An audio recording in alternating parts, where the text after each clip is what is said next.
Welcome to Empowered by AI, the podcast for women entrepreneurs ready to harness AI to take their businesses to the next level. I'm your host, Michelle Muncy-Silva, founder of Innovative AI Studios.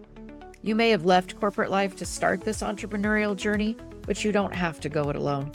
Here, you'll find a supportive community of like-minded women and an invaluable thought partner each week, as my guests and I share actionable insights you can use right away. So let's dive in together. Oh, Jessica Wynter Martin, I am so looking forward to talking with you today. Welcome. I'm glad to be here. Thank you so much, Michelle, for having me here. I'm really excited to discuss how we can be empowered using AI. There's a lot of fear out there, a lot of worry and concern. So we're going to go ahead and knock this out together and help people relax a bit. Yes. And I want them to meet you officially. So can you share a little bit about your background, what led you to focus on teaching these AI skills for Mhm. business? So most people don't know, I grew up in Hawaii. And I grew up in Hawaii. I actually went to Noelani Elementary. It'll be very easy to find. Told you. Don't I wonder why. But And one of the great things about Hawaii and the culture there is that my principal was Japanese. And so a lot of those principles that you see in Japanese education got brought over. And one of those is the importance of leadership, mentorship from the older children. The term head honcho actually comes from Japan, where school children used to walk in groups called cho. Then you have the honcho, the person who's the leader of the cho. So the honcho, the head honcho, it refers to older students taking care of their younger counterparts. And that was a very important thing in my elementary education from third grade forward. We had to look back and take after the kindergartners, and take after the first graders. I started really then. So by junior high school, I continued to mentor elementary schoolers. But I got to high school, I continued with my elementary schoolers, middle schoolers, and from graduation forward, then that's when I got introduced to adult learners, starting with getting extra credits in my math assignments, like being in a math lab. And that's when I really first got to experience a weird space as a young person where I'm taking a course on statistics or pre-calculus, but I'm teaching someone who's 50 or 60, a grandparent, someone who owns a business, how to handle basic math because they struggle with literacy. So I continued that into my education. I went to Berkeley. I studied Japanese and linguistics. And while I was there, like a lot of college students did to make their money, I wrote papers for other students and mostly older students. Because I was older, I came in as a transfer student. So the older people who were coming in felt a little more comfortable working with someone who was not 19. And that's when I started helping graduate students refine their English skills. And then I started my own consulting as well, helping as well other business people. And of course, what I learned in business consulting is you're teaching. Different kind of teaching. It's much more grounded in real life application. And from there, as I traveled the world for a few years, I went back into the international education side of things, where I helped over 500 students get into their college of choice. So I have a 100% acceptance rate with all of my students. And that's working with, thanks, that's working with, again, people 90, I say 19 to 90, right? So I had a lot of older students, especially people who were much older than I am. And I understood that they need a different kind of instruction. And that really taught me how people learn. And that sped up that process because yes, we're adults, we're used to being able to do things. We're not used to crawling. We're not used to stumbling and falling. We're not used to tripping, and toddlers can toddle, but that's why you don't remember that because it's really frustrating. And so as I came into this AI space, it really just came from the post pandemic. Of course, college admissions are down tremendously year over year. And so I saw that my industry that I was in was struggling. And for fun, as you can see, I'm an artist. So I wanted to create my artwork. So I started with Midjourney and learning this and sharing that with other groups. And those people there were just like, hey, Jess, can you teach me how to do that? The people who had the course, the program, said, will you teach the Midjourney course? So it actually was a relatively organic transition from the education side of things into AI because I was an enthusiast, like many of us started out. And I found that ability where I can really reach people who are especially 50 plus, who are established in their careers. You got 20, 30 years experience doing what you do. you don't really want to start off at the absolute novice level, but you do got to learn this thing. And that's where I came in my little niche is to help the seasoned professionals pick up something new that they must learn in order to stay competitive and for their companies to be able to compete in the current marketplace. And that's what I want to explore with you for just a second. It's from your perspective, why is AI such a priority for entrepreneurs, for small business owners right now? I would say one thing I'll say is this. For the small business, for the entrepreneur, we actually have an advantage in bringing AI into our businesses because the big companies, those big Fortune 500 multi-billion dollar companies, they have their processes. They have their systems in place. They're running on their old way of doing things that's just been upgraded over time. And with AI, it actually has the opportunity to be as much as you want it to be. So it can be something you slap on what you're already doing, or it can go down to the deepest infrastructural core levels of your company. So for small businesses, it's really helpful because especially with social media and the rise of social media based marketing, it's democratized the marketing space. It's democratized sales where anyone can open up an Etsy page or any kind of place and sell. And so being able to be faster, be more customized, be more ready and available is something that small businesses and solopreneurs and entrepreneurs have as an advantage that the big companies don't. So it's really important for us not to get too set in our ways. I think a lot of people pride themselves in being old school. And I try to remind people that where AI is today is where internet was in 1996. So whatever your perspective towards AI is now, would that have worked if you had that view towards internet in 1996 and would your business have survived 30 years? For a lot of Valid us, point. Valid yeah, so point. Yeah. a lot of us that just won't. And what we can take is you can take your expert knowledge, your real skills, and you can apply them and transfer them to something new, but you are going to have to open up your mind. It's great to stay with what you're at and where you're, what you know, but don't be afraid to pick up something new. It's just a tool in your toolbox. All Mhm. it is. And I think that part of it is it's complete overwhelm as well, because we talk about it as a tool, but for the newly initiated, it's a Hmm. waterfall of tools, right? Everybody and their dog is talking about, oh, you could use this, you could use this, you could use this. How do you suggest a business owner narrow the process? What are maybe 3 steps that they should take, right, to integrate AI logically, systematically, purposefully Hmm. into a workflow that's practical to them? That's a great question. So it's the thing I discuss with my clients, and I start with, do you have a specific problem you want to just solve with AI, or do you just want to bring AI into your business? So if you have a specific problem, that was obviously helpful. If you're just like, I just want to bring AI into my business, before I rip apart your whole company, or you open up your books, why don't you just pick one thing? What's one thing that you're doing that's a pain in the behind?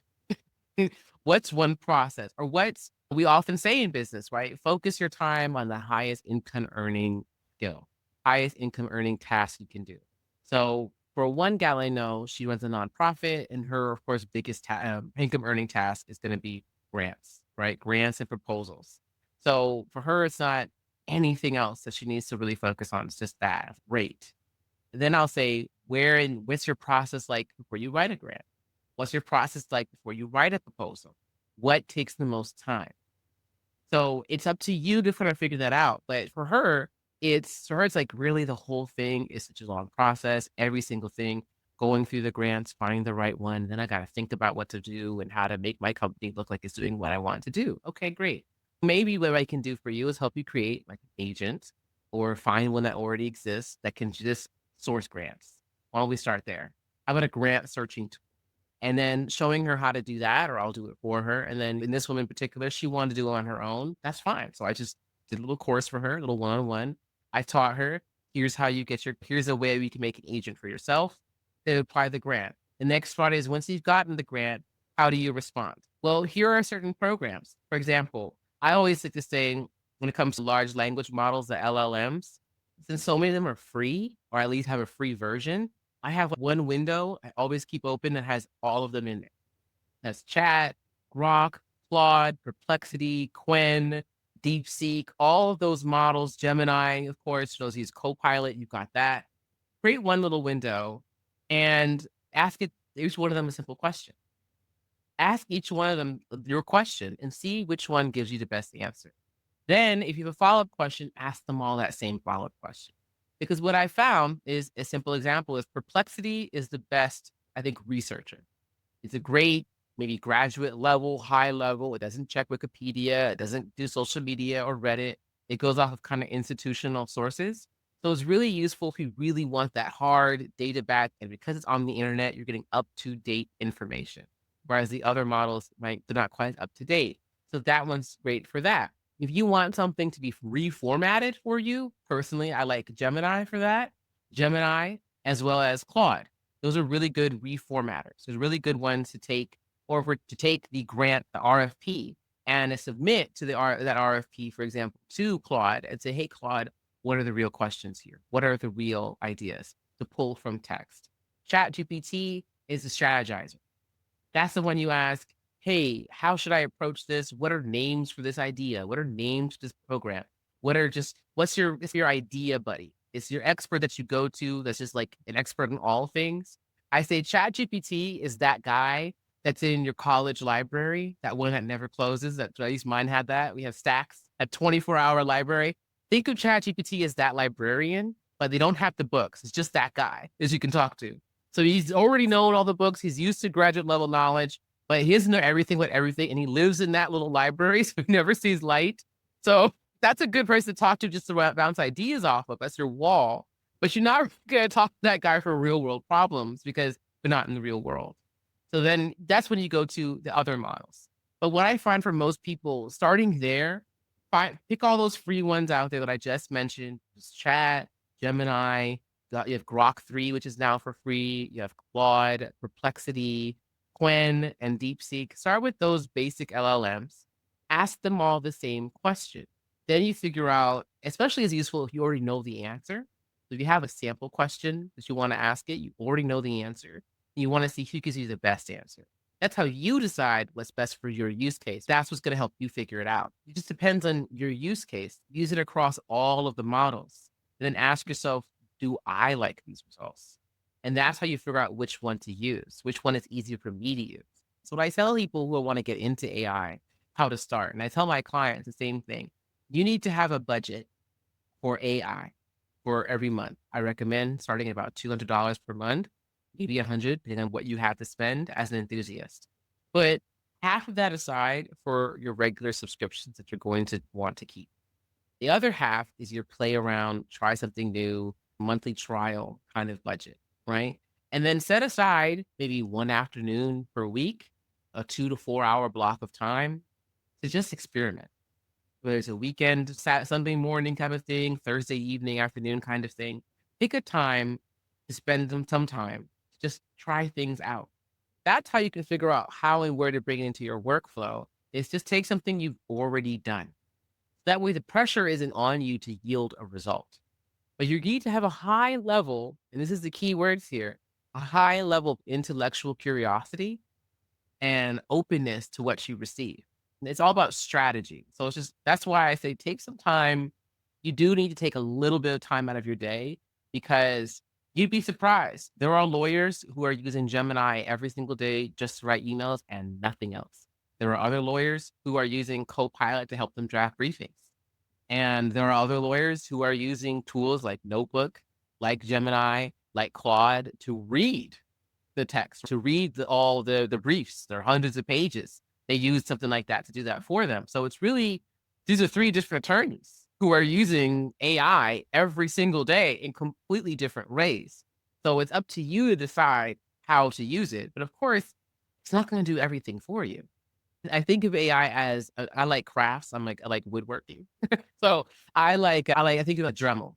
If you're familiar with the Dremel at all, I know the handymen and the handy people definitely are. A Dremel can do just about everything. It can screw, it can drill, it can cut wood, it can cut metal, plastic, it can do so much stuff, but you're not going to get rid of your driver, right? You're not going to get rid of your drill or your hammer or your actual saw because you have a Dremel. But it does come in handy in a lot of little tasks. You can just whip that thing out and get it done. So think of AI as that way. It's a tool in your toolbox. It may have a lot of parts and pieces. It may have a lot of accessories that go with it, but it's not going to replace the skill of how to use it or all of your other tools. It's just an addition to your box. I love how you're coming at this from the idea of solving an existing problem. I've been having conversations with people, though, that have been recently unemployed or are Mm, transitioning careers, and mhm, they're thinking upskilling. And I'm curious what your point of view is. What are those top AI skills that they should mhm. focus on to become more employable? And then I'm really curious if you see any unique opportunities that are specific to women. Certainly. I'll start with that last bit first, which I'll say is for us ladies, one hand, it opens up the door when used properly to find a lot of opportunities that might have been gate kept by the good old boys club, right? AI and just technology in general, because we could do so much through Zoom, for example, it allows you to refashion yourself aesthetically. This is really me, what I look like. This is not an avatar. But if you want to, you can age yourself down. You can age yourself up. And I know there are people who subconsciously maybe not want to work with me. I've had this issue with like my age. People think I'm in my early 20s. Thank you, but I'm not. So people might be confused. Like, why is this 24-year-old talking about she's got 15 years experience? Because I am a lot older than 24. But you can choose to how to present yourself and find those niches. You can find other women you want to work with. And because of the way technology is being used, you can reach women all around the world if you so choose. So that's one good thing for us as women is that we can go everywhere. There's a lot of women who feel comfortable working with women, and women in the workforce aren't really going anywhere. Even if we are being let go a bit more than some of our male counterparts, as companies are being wired to roll back their DEI programs, then we get to know that, of course, women and people of color are the first one. Women, people of color, veterans, disabled. They were the bigger recipients of DEI more than Black people. Black people were fifth or sixth on the list of the biggest recipients of DEI. So when you realize that it's mostly white women who are the biggest recipients of DEI, and then the veterans, then disabled people, other groups in advance. So for these people who may have physical disabilities, things that get in their way, you can leverage AI to compensate for those differences because now you have something that can translate immediately for you, that can read body language, that can interpret things. So using AI in that right way. Insofar as upskilling, it obviously looks at what's your field, right? So I was speaking to a woman who is in graphic design in the art space, and she's, oh my God, I'm like afraid of AI. I'm like, I want to use it. It's taking away my field. I'm like, well, man, you're gonna have to figure it out. The AI is all over Adobe. So if you're a graphic designer, you're almost definitely using Adobe, which means AI is right in there. So instead of taking the time to scroll through and find the right stock picture for you, just make it, right? So how you upskill is going to start with what's your field. If you are, for example, in data analysis and data management, what a great space to use AI. So start, of course, with the basics of the LLMs, learn how to use it, become a prompt whiz. There's so many free certifications that are out there that you can get, and courses like by myself and others that will teach you many different skills. But then if you're working in data, then maybe take that time, upgrade your computer if you need to. You don't always have to. I'm running on 2 old laptops, and I have downloaded entire models onto them, open source models. Take advantage of programs like Chat, like Gemini. Google Labs is a whole studio you can use. It'll look at your screen. So just start there. YouTube University, of course, and use that to teach you. You can learn what an API is and how to use it and how to install it. You can learn how to code, but not by asking and making it a conversation. A lot of people forget that the first word in Chat GPT is chat. Ask it a question.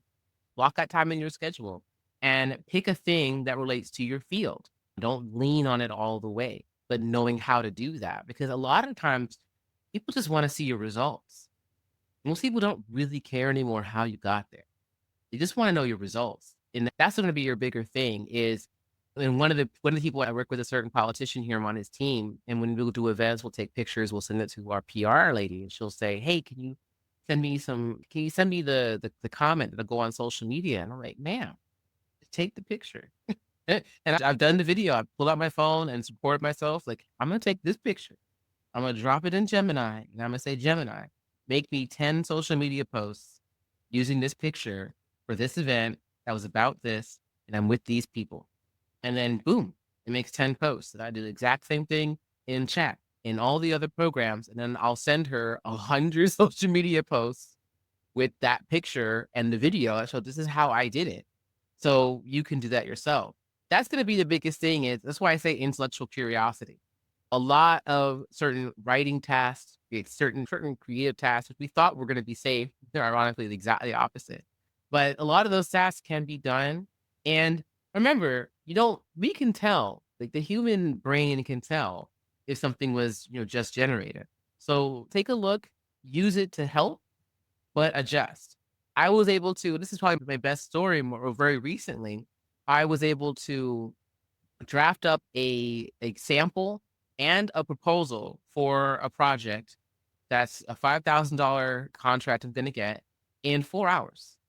And less than an hour of that was actually on the proposal writing.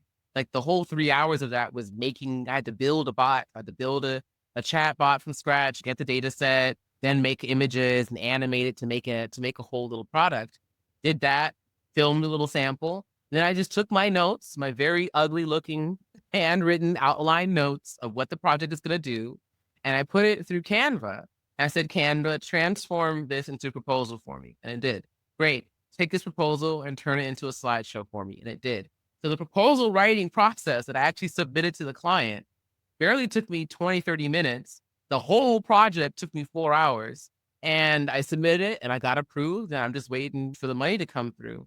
But that's how I use AI to write a proposal for $5,000 in the proposal. Actual proposal writing process was less than an hour. And that's how you got to adjust to the future. You're just going to have to learn some new skills. So the upskilling isn't PBA to MA to PhD. It's just more, in order for me to make the thing, in order for me to analyze this data, I could just create something that goes through the spreadsheet for me. And then now I have to go back and review what it did. Now I can instead of taking all day making a slide, I can make 20 minutes and do my slides. But now what that means is you can actually create higher depth and quality of work. You can become a much greater expert in less time. So the demand on the workers are getting a bit higher because we know you're not shuffling paperwork. You're not click, copy, pasting. Something else can do that. So now you actually have to be able to say, I truly understand this data because I've analyzed it thoroughly and I can write a real report on it. And that's how you're seeing YouTubers are able to make a YouTube video about, for example, the Future of Jobs report, which is a 290-page document. And how are they able to do this the day after it came out? Because they're using AI to review it. And I do the same thing. I put it in Notebook LM. I ask it to tell me what's going on, and it'll link exactly to the document so I can see where in the text it said that. And now I can read this 300-page document while asking questions to a bot that's only trained on my document, while I can listen to a podcast like this one that's being generated just about that document. So now I can go and tell people with confidence, yes, hundreds of millions of jobs will likely be lost due to AI. Hundreds of millions more will be created. If 90 million jobs are being lost, they're projected to create 177 million more. So if one company has said 300 million jobs may be lost worldwide, okay, there will probably be 500 million more jobs created. Every bit of data I've seen for the last 2 years has consistently shown that yes, while AI might take one job away, it tends to create at least 10% more jobs. The most conservative number has always been 10% more jobs. So if one job is lost, 1.1 jobs are created. That's the smallest number I've ever seen. So it's really promising when you think about it, that what can be created. It requires us to be more, I could say, intellectually curious. Right. And it reminds me of, so for example, I've always heard this story that it was nuns in private religious educational institutions that bemoaned the creation of the ballpoint pen. It was going to be the downfall of humanity, that you no longer had to dip said quill into ink and then write. You had skipped a step. And so therefore you were lazy. Downfall of humanity for sure. The ballpoint pen.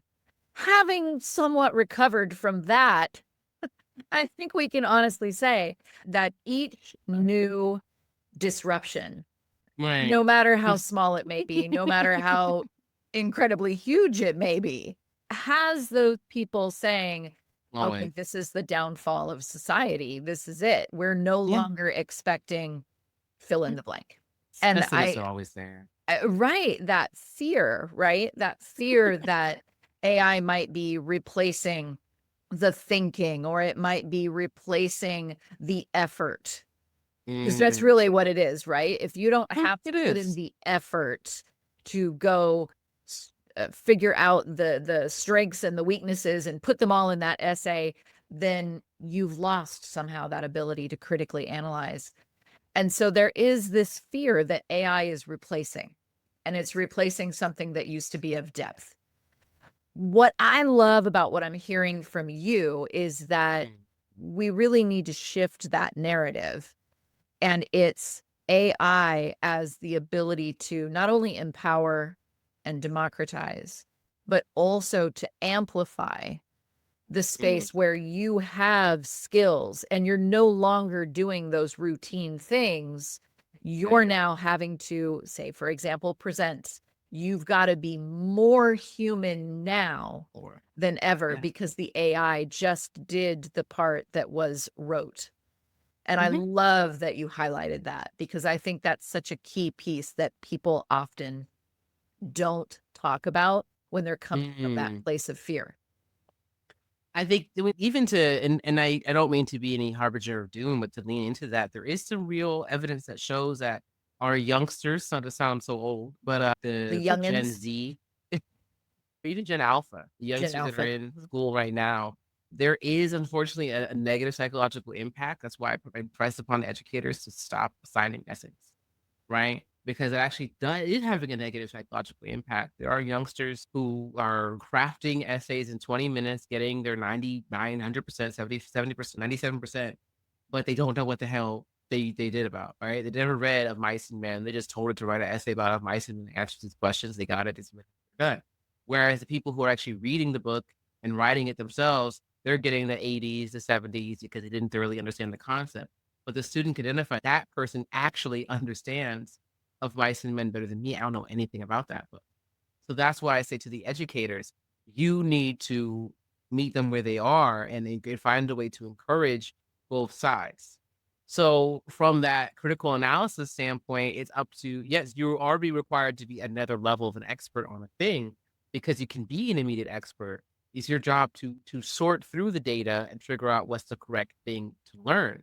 So there is a real piece on that. And it's about, how do you push individually? Those of us who are grown-ups, we grew up in a time where we had to do the hard work. And I think that's where some educators don't want to let that go. You do need to be more cognizant. And as parents, I'm a mother, so teaching our babies how to use the tools. I want to get back to that thing you said, though, about with the nun and the scribe, because that's a big thing I tell people now is that when the printing press was invented, nobody cared about the scribes who lost their jobs. And what happened to them? We don't know. What we know is that we all can read. A lot more of us can read because of the printing press. You don't think about that, but it was really hard to get writing. Someone had to not just know how to write, have the ink, the quills, or the pens, and the paper, or the papyrus, or whatever it was to write. That was a lot of work. That was a lot of money. That's why the wealthy could read. For my education, the first novel ever written was A Tale of Genji. That was written about around the year 1000. And what made that book so famous, it's a massive tome of a book, 52 chapters.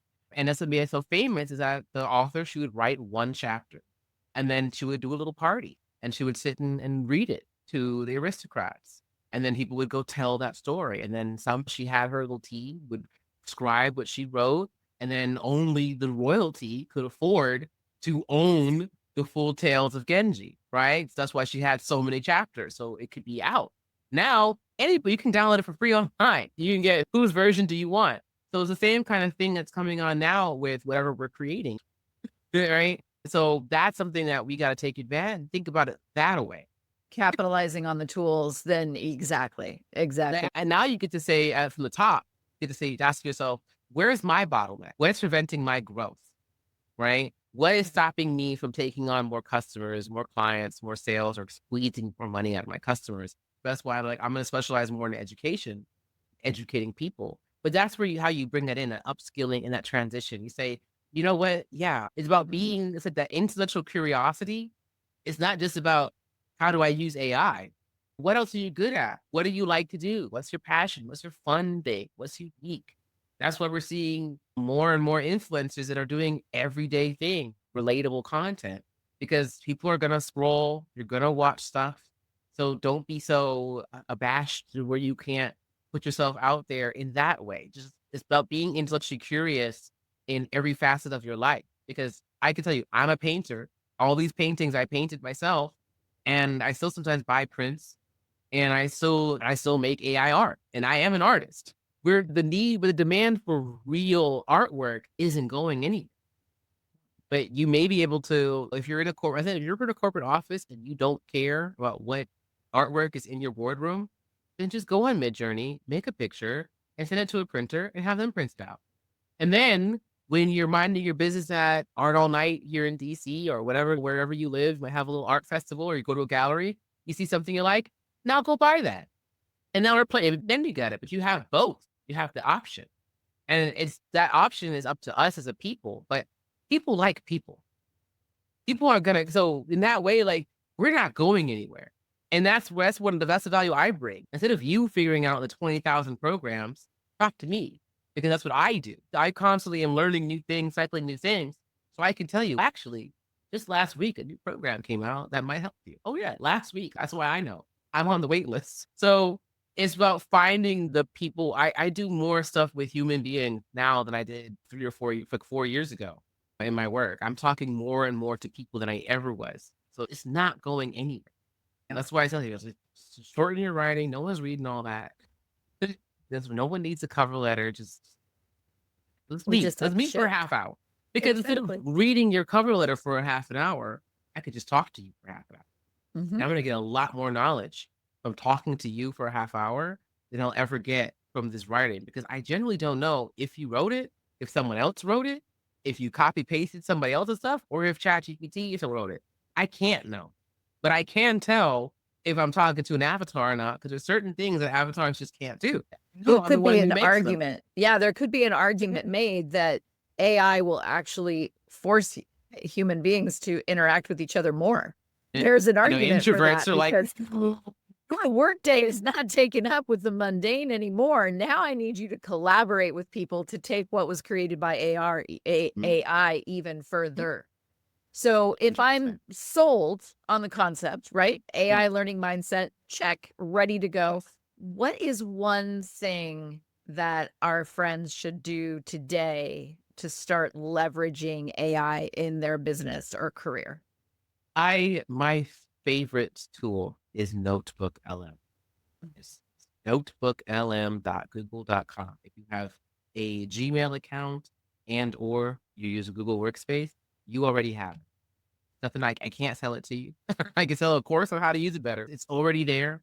I love Notebook LM because you can study, learn, and teach so much better. You can transmit information easier. A great example was a colleague of mine on a project I'm working on. I expressed to him, hey, let's do this project. This sounds like a lot of work. Like, how can we do this where it's not going to take a lot? Like, oh. I grabbed my phone. I have my little mics here, like these little lapel mics. So I was actually out on my way to an event. So I was like, as I was going to where I was going in the Uber, I'm sitting here, I'm going to do this, that. And I just recorded everything into a voice note. I uploaded it to Notebook LM. And then I asked Notebook LM his exact question: how can we do this project without burnout? What are some strategies? And it pulled from my transcript, and I sent him the notebook. Here's a notebook. Go look at it. And when he did, he's like, I was overwhelmed. I'm like, but that was 45 minutes of me telling you, this is the plan. This is how we're going to do it. Here are some suggestions of how to do it effectively. And all I had to do was add your Gmail to this one, to my account, send you the link. I made a quick 5-minute video where I screen recorded on my phone. Here's how to use the notebook I just sent you. On my phone, you're gonna click this, click that, click this, and it's gonna tell you everything you need to know. So I love it. I love Notebook in that way because it is free. You can train it. It's easy to figure out. It's not, I understand because I make custom GPTs, I make avatars. It's a few steps, a few more steps than that. This one, you can take those 2-hour, 3-hour YouTube videos. For me, podcasts like this, things that I like to watch, it takes 2 hours. And maybe I did watch it. Maybe I did listen to it already. But what did he say again? What was that one? What were those 5 words? Let me put that in a notebook. What were the 5 topics that so and so mentioned? There it is. So I think the easiest tool to use to start with, because just about everybody has a Gmail account or uses Google Workspace. I haven't met anybody that doesn't do either, if not both, is that it teaches you, you'll learn effectively. You can teach. It makes study guides for you. So when you upload something to it, you can request it to make a study guide. It makes a quiz. It gives you the answer key. It gives you essay questions. It gives you the key terms. Bam, right there. So for teachers, making lesson plans obviously is much easier. So for students to study the thing and actually learn the thing, and not just make a thing based on the thing, I think that's a really great tool. And my last little piece of advice, like that one thing to do, is look at the tools you're already using. That's if you have email, there is an AI writer in there. Why not? I've used the Gemini that's built into my Gmail account, and we'll discuss like our emails back and forth. I'll say, hey, add this to my calendar. And it'll add it to your calendar. Sometimes you don't have to send a calendar invite. Sometimes you're just talking. Hey, here's this flyer. Pull the information from that and add it to the calendar. And if it can't add it to the calendar, it'll say, here's everything that you can add to the calendar. And this makes it much easier for me to do it, the copy and paste. Same with Canva. I've used Canva for 5 or 6 years. I've used Canva for ages. And it just got these new AI features in it. I almost only just use the magic transform, so it can transform a doc to a PowerPoint to a slides, and slides back into a document. That's helpful. So my biggest piece of advice to a lot of people is look at the tools you're already using, see if AI is already in there, and also realize AI isn't new. It's not even remotely new. The first AI program came out in the 1940s. So before most of us had email, knew about internet, way before the average person had a home computer, AI existed. You already even using AI, actually. You could use filters, Snapchat filters, Instagram color coding filters. That is AI. The difference is now you can talk to it. So it's already there. Just use what's already there. So that way it doesn't feel like something new you have to learn.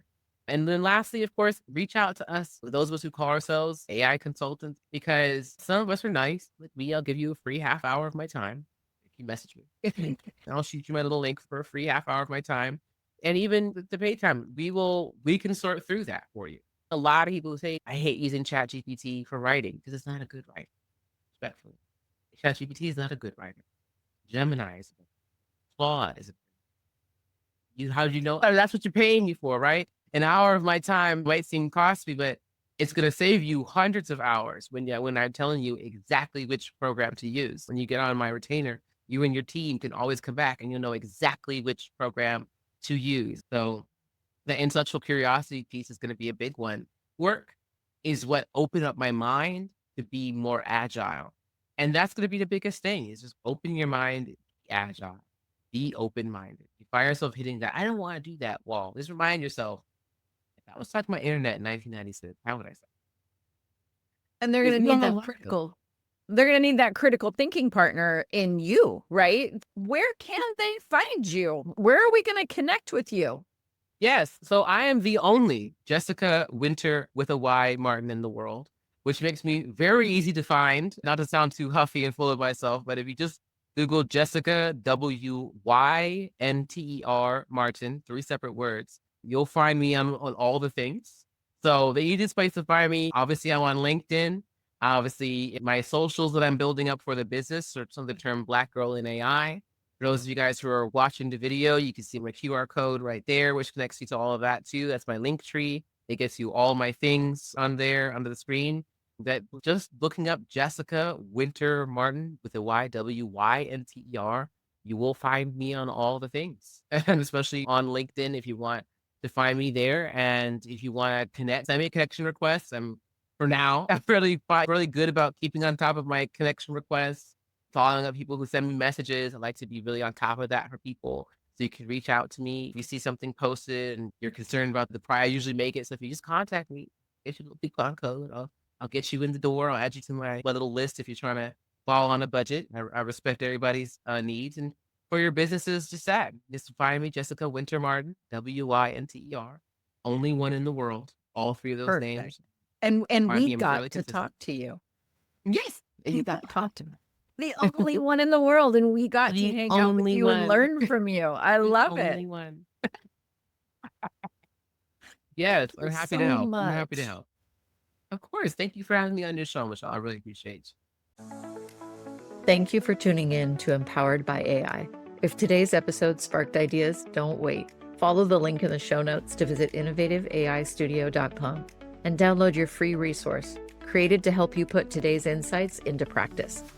Be sure to subscribe so you don't miss out on future episodes packed with more tips, tools, and inspiring stories. Until next time, stay empowered and keep innovating.